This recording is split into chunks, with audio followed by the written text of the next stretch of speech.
Hello, I'm Robbie Fowler and you're watching Redmen TV. Hello, welcome to Redmen TV for the second of our news videos today, because we're just going mad because things are just kicking off left, right and centre.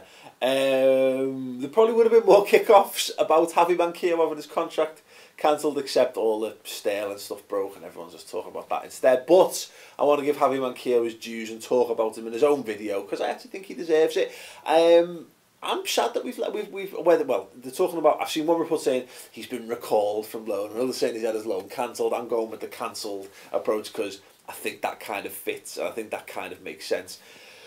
I don't quite know why we've gotten to this position. I think when we looked at the first 3 months of the season, say, I think of all the players we brought in the summer, the only one you could say was an actual success in that first period of the season when Liverpool were dreadful was Javier Manquillo. I think he'd come in and for a guy who'd not really had a great deal of first team experience at Athletico, a lot of us were looking at him going, wow, we've done a really good deal here, a 2-year loan, we won't be paying over the odds. And then I think most of us after 3 months would have gone, get him bought now, get him signed, get it boxed off, let's not worry about it. I suppose in that regard, it looks like a really, really sensible move to only get him on loan, because ultimately, if he's a player and Brendan Rodgers doesn't think he fits and the club don't think he's got the right attitude or whatever to make him a success at Liverpool, whatever the reason might be, I am speculating, it's not really cost you anything other than the loan fee up until that point. It's not like you've got like a £3.5 million player that you've maybe bought and you can't get rid of, and then where does he go from there? And you then selling him back probably selling him for £1 million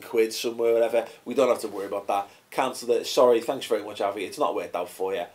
Go with our best wishes. I'm just a bit, I don't know, upset. I mean, presumably now that Nathaniel Klein's come in and Andre Wisdom's come back, they've looked at it and gone, we don't need another right back.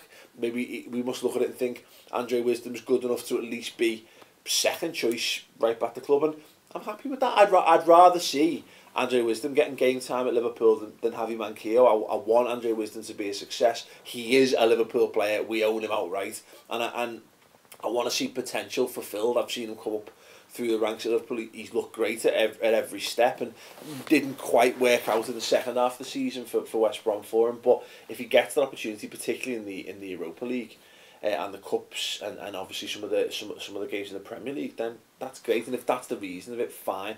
I think if Liverpool are trying to be economical around the squad, it kind of makes sense not to keep another player. We're not going to develop Javier Manquillo. The fact is, if he wasn't getting game time last season when we were desperately short in the full-back positions, I can't see that anything particularly will have happened to change Brendan Rodgers' opinion on that. He did say that it was down to him to come back in pre-season and kind of step his game up. He kind of alluded to that at the end of the season, but clearly the decision's been made, and so be it. I'm not going to lose any sleep over that. It will be annoying if he goes on and has an amazing career. But that's football, isn't it? We've seen that happen. Not very often, to be fair, but it does happen. So ultimately, we'll be kicking ourselves if that is the case. But shit happens, you know what I mean? Like I say, ultimately, Nathaniel Klein and Andrew Wisdom, for me personally, is enough. And if John Flanagan ever makes it back to being a professional footballer, then bonus. I think the left back's where we need to focus. And if that frees up a little bit of cash in the wage bill or whatever to go and put towards having a better left back than Jose Enrique, then that's fine. That's fine business for me.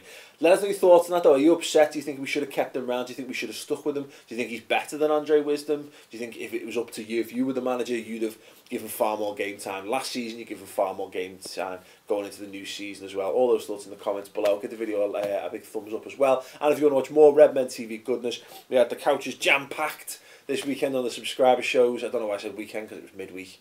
Or even the start of the week.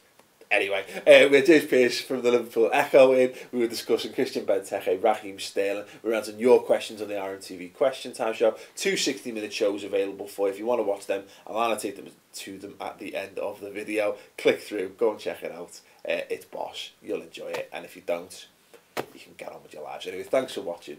Ta. The centre forward is probably... There's not a vast amount of business left to be done this summer. No, I think that was a big thing, that trying to get everything done early, and I think that is the one big one outstanding. I think as Chris touched upon, I think the left back will be one if, as expected, Enrique finally gets the message and goes.